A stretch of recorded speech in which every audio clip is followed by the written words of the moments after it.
Salam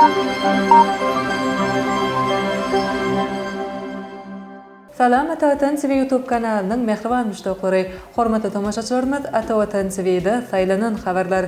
Habarymyzyň 2023-nji ýylyň 1-nji noýabrynyň aksanyna Türk elçi Togan Oral bilen Türkmenistanyň dowlat migrasiýa gullugyna iş dowuşçugy. Terjime üçin Maqul hyzmat terjime merkezine ýüz tutuň. Türkiýede ýaşamak üçin ruhsatnama, ikamet barada.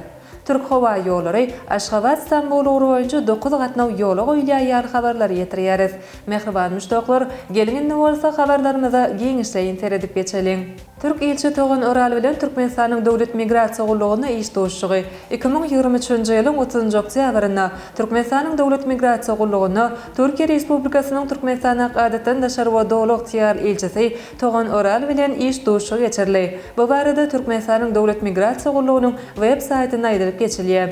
Habarda bellenişine göre dowuşuň dowamyna taraplar iki dowlatyň prezidentleriniň we türkmen halkynyň milli lideri Türkmenistanyň halk maslahatynyň başlygynyň taýdanlary netijesinde dowlatlary gatnaşyklaryň ýokary derejesine kende olaryň okulyny we üstünlükleşýändigini belediler.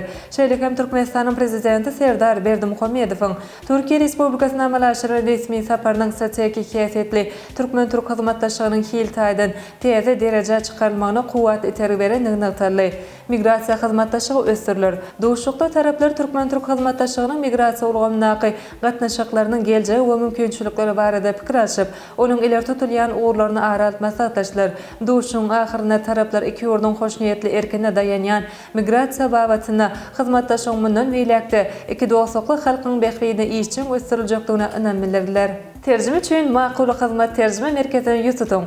Türkmenistanyň paýtagty Aşgabat şäherine hereket edýän Maqul hyzmat terjime merkezi halkara resmi namalaryň terjimesinde ýürütilen firmalaryň biridir.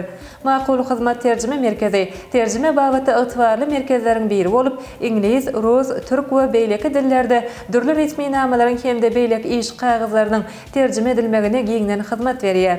Şonuň üçin esasanem daşary ýurtlarda okamagy, fiýahat etmegi we iş maksatly gidilende zerur bolan resmi namalaryň terjimesi üçin Maqul hyzmat terjime merkezine ýüz tutup bilersiňiz. Maqul hyzmat terjime merkezi bir neçe ýyldan beri resmi namalaryň terjimesi babaty hyzmat edip gelýän firmalaryň biridir. Hukuk, saglyk, kerhanalaryň esaslandyryş resmi namalary, pasport, orta bilim şahadatnamasy, şahadatnamalar, ananç hatlar ýaly resmi namalar Maqul hyzmat terjime merkeziniň amala aşyrýan terjime işleriniň käbirdir. Terjime merkeziniň elektron poçta salgysyna maqulhyzmat@gmail.com terjime etdirmek isleýän resmi namalaryňyzy iýermek arkaly terjime etdirmek mümkinçiligi bar. Bellemel zat, bu terjime merkeziniň amala aşyran terjimeleri Türkiýanyň Aşgabatdaky elçihanasy we beýlek elçihanalary tarapyndan kabul edilýär. Telefon belgileri 993 63 78 96 73 993 12 96 48 55. E-mail salgysy maqulhyzmat@gmail.com. Web sahypasy www.maqulhyzmat.com. Poçta salgysy Aşgabat şäheri, Ankara köçesi, A blok, Maqul hyzmat ofis 401.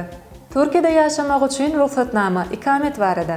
Türkiýe Respublikasyna gozgalmaýan emleýän eýesi bolanlara ýaşamak üçin ruhsatnama almaň şertlerini käbir ýetgetmeler girdildi. Beşime diýäli daşary ýurtlar aýatlary üçin Türkiýede gozgalmaýan emlek satyn alyp ýaşamak üçin ruhsatnama almagy mümkinçilik döredilýär. Türk Medeniýetiň habarlary görä, 2023-nji ýylyň 16-njy oktýabryndan başlap ýaşamak üçin ruhsatnama üçin satyn alynan gozgalmaýan emleň bahasynyň $200.000 barabar bolmagy zerurdur. Ozal bu görkezji 2022-nji ýylyň aprel aýyndan bäri $75.000 deňdi. Türkiýanyň migrasiýa idarasyna jaň edilip, bu baradaky habarlaryň dogrudygy anyklanyldy. Bellemel zat, daşary ýurtlar aýatlaryň Türkiýanyň raýatlygyny almak üçin gözüňde tutulan gozgalmaýan emleň bahasy $250.000-dan $400.000 ýetirilipdi. Türk Hava Ýolları Aşgabat Istanbul boýunça 9 gatnaw ýola goýulýar. Türkiýanyň Türk Hava Ýolları aviakompaniýasy 2023-nji ýylyň 1-nji noýabryndan Istanbul Aşgabat Istanbul uğurlaryna uçuşlaryň ýygylygyny hepde 9 gedegeçe köpeltdi. Bu barada aviakompaniýanyň resmi web sahypasyna çap edilen teýdilenen uçuş tertibine ma'lum edilýär. Mundan beýlek Türk aviakompaniyasy Aşgabat Istanbul Aşgabat uğru boýunça duşenbe, sişenbe, penşenbe, şenbe we ýekşenbe günleri bir gezek, çarşenbe we anna günleri iki gezek uçar gatnawlaryny amal aşyrar. Hepdeniň her güni Türk aviakompaniyasy Aşgabat Istanbul uğru boýunça uçar gatnawlaryny ýerden amal aşyrýar. Ýöne çarşenbe we anna günleri bolsa agşamda uçar gatnawyny ýola goýmagy meýilleşdirýär. Aviapetekleriň narhlary üýtgäp durýar.